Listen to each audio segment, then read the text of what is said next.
Before I jump straight into this video, I would like to state that this would contain minor spoilers.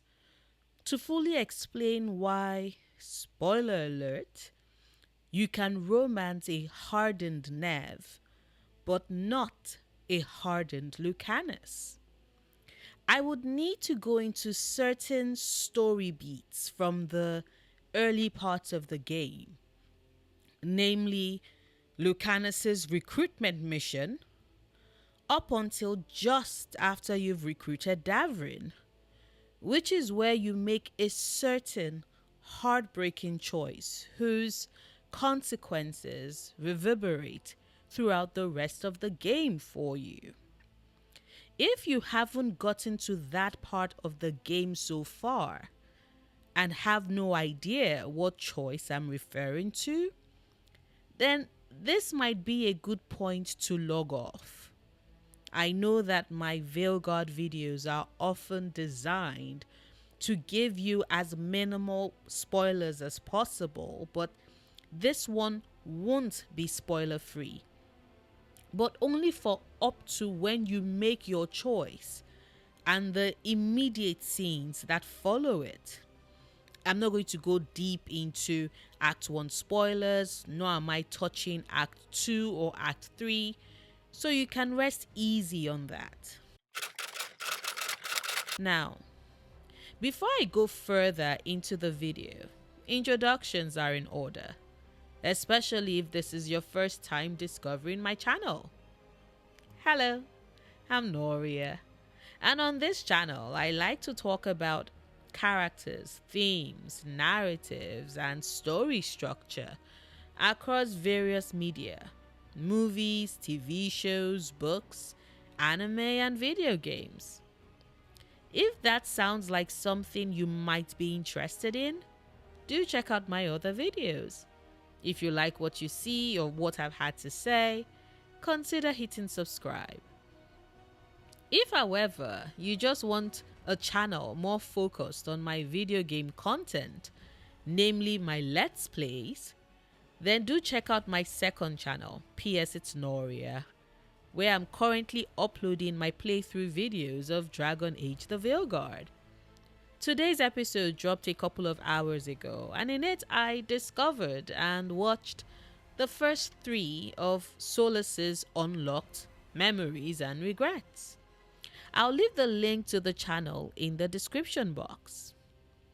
And with that out of the way, and hopefully I've given everyone sufficient warning as to the extent of the spoilers in this video, let's talk Hardened Lucanis and a Hardened Neve, and what makes their conditions fundamentally different, hence why they react very differently to a potential romance with Rook.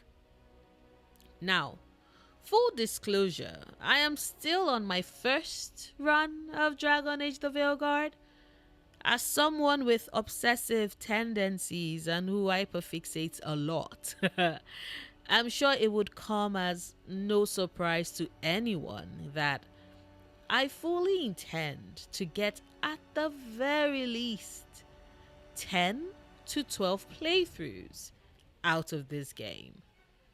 I will add it to my hollowed halls of replaying Dragon Age and Mass Effect every year like clockwork tradition. That is how much I love BioWare games and the stories they have to tell. Because as a studio, BioWare has always focused on giving us very human stories with character motivations and arcs that we relate to a lot. It's why their stories are so hard-hitting. It's why they leave us devastated. It's why we find them so addicting and keep coming back to them over and over again. Because we're all trying to piece together the very human experiences that we see these characters depict across our screens as we lose ourselves in the story. So as I was saying, I'm on my very first run of Dragon Age the Veilguard. And in my first run, I'm playing as a two-handed Lord of Fortune warrior who romances Emmerich and chose to save Minrathous over Treviso from the blighted dragons. As such, that beautiful seaport city of Treviso, home to the crows that I've grown to love, was blighted and utterly destroyed. And it broke me. That first sight of the city that just several hours prior I had been at, walking with Lucanis as he shopped, watching him drink coffee. That city that was vibrant and full of light and laughter, even as they struggled and buckled under the invasion by the Antam. Seeing Treviso become this blighted mess broke me. But it didn't break me as much as it broke Lucanis. He was devastated. Now you're probably asking yourself, Noria, but you're not romancing Lucanis or Neve in your first run, so why are you making this video? And to that I would answer that it was born, like some of my video ideas about this game, from how some people fundamentally do not understand what it is trying to say. It's storytelling or the characters that we've gotten. Because see, I saw a tweet where someone pointed out that they found it illogical that Rook can romance a hardened Neve, but not a hardened Lucanis, and that therefore the writers had failed at telling a coherent story. And that made me stop in my tracks because it showed a clear misunderstanding of the characterization of both Lucanis and Neve that we've gotten in the game. Lucanis de la Morte and Neve Gallus are both cynics, true. They both live solitary lives by virtue of their professions, true. But they are also fundamentally different characters with varying traumas that play into how they approach the vulnerability of a romantic relationship and a betrayal by her prospective partner. What do I mean by that? You see, when we meet them in the game, and please note that the choice of Minrathous and Treviso happened very early in the game, meaning that neither of these two characters have necessarily gotten the chance to really know Rook, and vice versa, as at when things really hit the fan. So as at when we meet them in the game, both Neve and Lucanis are cynical characters, true. But Lucanis' cynicism is born from betrayal and the ostracism caused him by virtue of him being kidnapped, trapped, and tortured away from everything and everyone he knows and loves. As that when we head to the ossuary and break him out. Sure, he does get a handle on one of his prisoners and kills him as a very sexy introduction to his character that lets us know that Lucanis de la Morte does have things handled. However, as skilled as he is, I do think he knew that he needed extra help to get out of the place and back to safety, back home to Treviso. So we fight all the venatory guards between us and him, break his blood vial so he can't be controlled, and successfully help him take down Caliban, thus helping Lucanis complete his contract as given to him by Katharina. Our meeting with Lucanis thus solidifies various things for him on first meeting. Us, as Rook, need his help and were sent by his grandmother to help break him out of prison. Something he most likely didn't think would happen because he had spent quite a while there, resigned and believing that everyone most likely thinks him dead. Rook being there and succeeding is us showing him that we are quite capable of doing the seemingly impossible. That we can show up to places nobody would expect us to get into, and in the nick of time, rescue those in need of saving. By expressing our willingness to help him in fulfilling his contract to assassinate Caliban, we also show him that we are quite willing to go to bat for him. That he's got us in his corner, watching his back and fighting alongside him in his battles.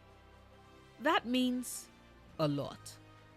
For someone who has been battling with the realization that someone he trusted most likely sold him out, as that's the only way Zara Renata would have been perfectly positioned to grab him right when she did and erase all traces of doing so to make things look like he died in the kidnapping.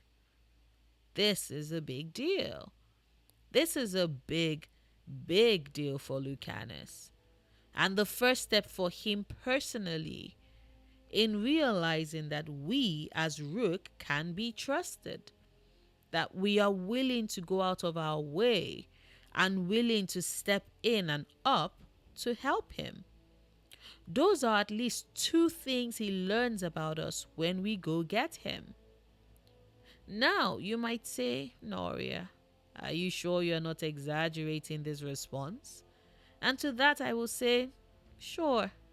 None of us have a front seat into Lucanis' skull, and so I cannot say that I am 100% sure those are his thoughts, but I do believe my postulations track.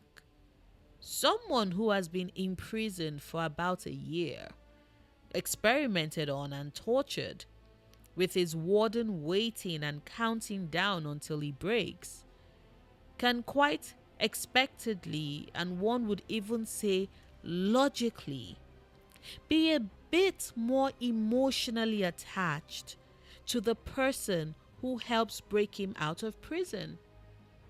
It isn't far-fetched, and it's quite the emotional and human response. Remember, I said earlier that BioWare is quite good as a studio at writing human stories and interactions in their games. It's why they feel very real to us. Now, imagine after all that is done, Lucanis finally makes it out from the ossuary, from the underground prison that he had been kept in, which, to torture him even more psychologically, had been right in the depths of the ocean beneath Treviso all along. Let that sink into how devious the entire scheme was for him. They kept him trapped and tortured with the knowledge that home is right above him, that the lights and the beauty of the city, the place that brings him comfort, is right there, just above him. If his head breaks the waters, he would be right back at home. There are layers to his torture. It's physical, but also psychological. And so when we get him out and he is happy to be back on solid ground, back in his city, in the markets, in the streets, in his favorite coffee shop where he can take a break from the hustle and bustle of this city that he loves. But not for long. Because by the time we return, it is to find that the Cantori diamond was attacked by the Venatori as Zara's response to us breaking Lucanis out of his prison, and Katerina has been killed. It barely has time to process the relief at being rescued and is hit with the devastation of his grandmother's death. And that is immediately followed with him having to follow us to the lighthouse, join our team, as Katerina's final orders to him by virtue of our agreement with her that should we rescue Lucanis, he gets to join us, to aid us in killing Elganan and Gillenade. And so to follow that up with news of the blighted dragons and their needing to be a choice made about which city to save, choosing to not save Treviso feels like a betrayal of the feelings of safety, of assurance that we as Rook had given him back when we rescued him. It feels instead like we are reaffirming the lessons he had been forced to learn in the ossuary whilst he was getting tortured. That he is alone. That nobody is to be trusted. And that he needs to have walls very high to protect himself and his city, because no one else would. Is it a logical response? No. It's not Rook's fault that two dragons are attacking two cities and we can't possibly be in two places at once. Sure, Rook is the one with the lyrium dagger that can affect the gods and their dragons and those they control, but once again, the blame should be laid on the feet of the gods who are attacking these two cities. But like I said, Lucanis is written to have a very human, emotional response. And it might not be the most logical thing, but it is human nature to lash out and try and find someone to blame when you've been hit with devastation upon devastation. And the person you had started trusting, hoping that they would have your back, end up not choosing you. Because say what you would, but the city choice is basically an extension of a variation of the companion choice. Who are you standing with? Which companion do you choose to support? And in not choosing Treviso, Lucanis reads it as you not choosing him. And he's back again, feeling trapped and helpless, unable to help anyone he knows and loves, compounded by the fact that this is a city he's been kept away from for a year and just barely managed to get back to, and now it's gone again. This time in a way that is permanent. No matter what happens, Treviso would always be blighted and bear the scars of what that means. Him deciding that he cannot romance someone who would make that choice is emotional, yes. But it's a decision that I get and I understand. And for those who are like, yes, but why is he okay with dating Neve then? He should be upset as well, considering that it is Neve's city that was chosen over his. To them, I will point out that, well, Neve wasn't the one to make the call. Rook does. As far as he is concerned, Neve was in the same position as he was, with a city she too loves and wants to protect. The person who makes the final call about whose city, whose heart to devastate is Rook, not Neve. So of course he can romance Neve. Neve, on the other hand, is a companion we meet at the very start of the game. Sure, she, like Lucanis, is trapped when we as Rook run to her rescue. And I find it a delicious parallel that she's trapped in an icy dome that calls to mind the watery dome that was the ossuary.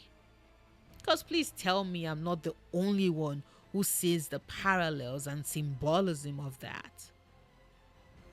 But where Lucanis was involuntarily trapped in a prison by his captors, Neve's prison is self-imposed. She's the one who sprung the trap and put up the prison with the goal to extract the information from them that she needs.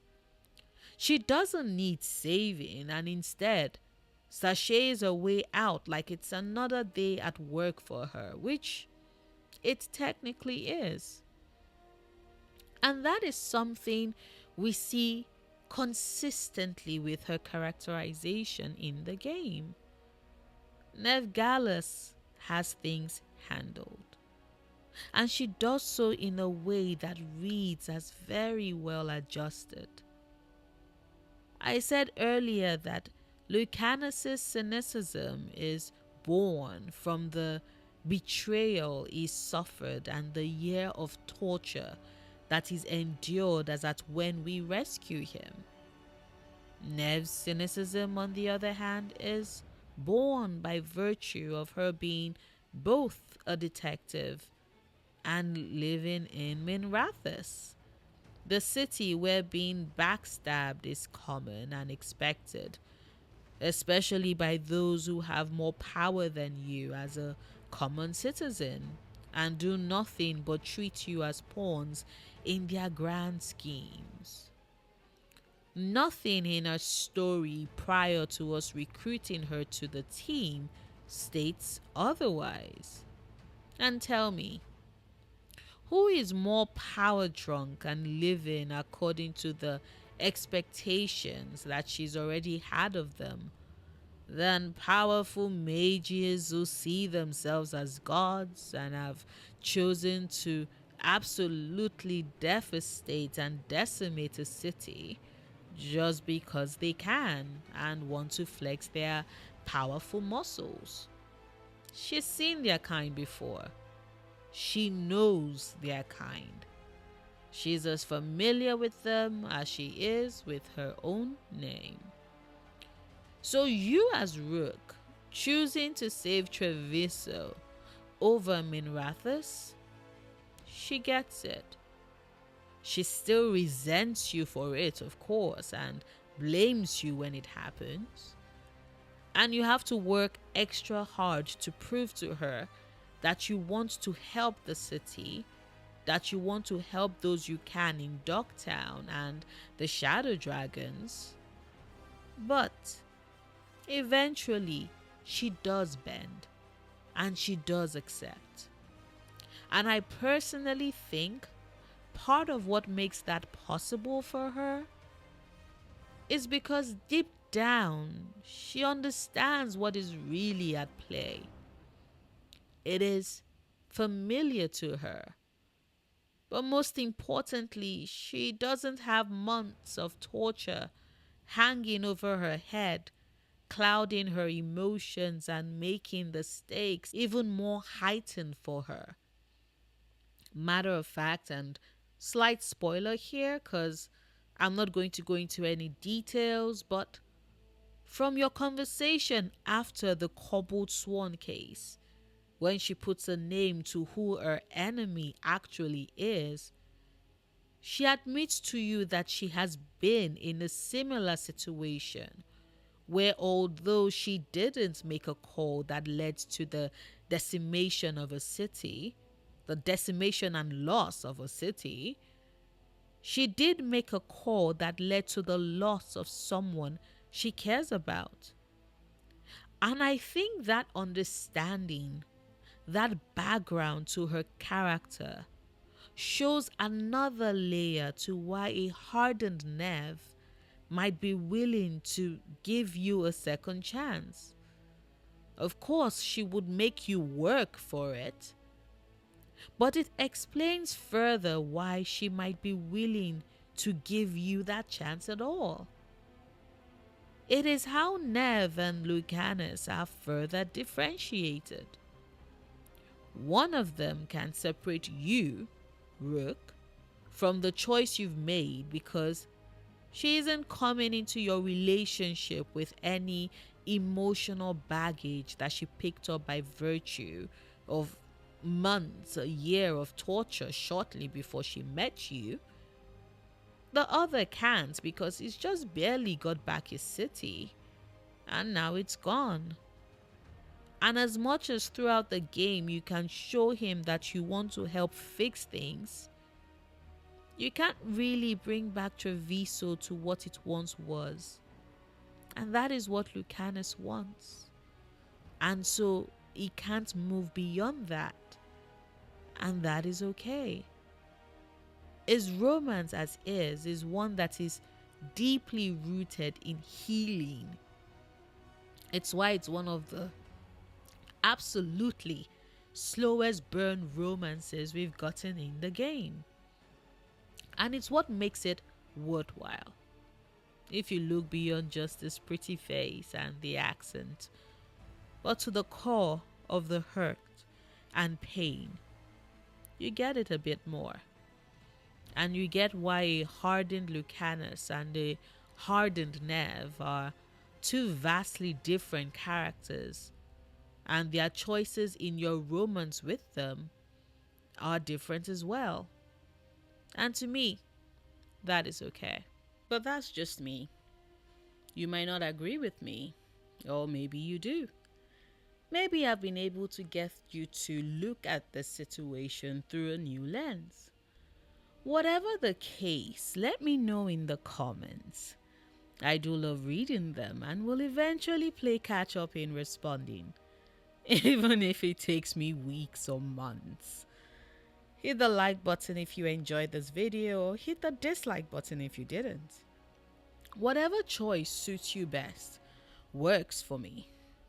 I'm just happy that you took the time to click on my content and watch it through. Thank you. If you did enjoy this video though, please consider sharing it with others.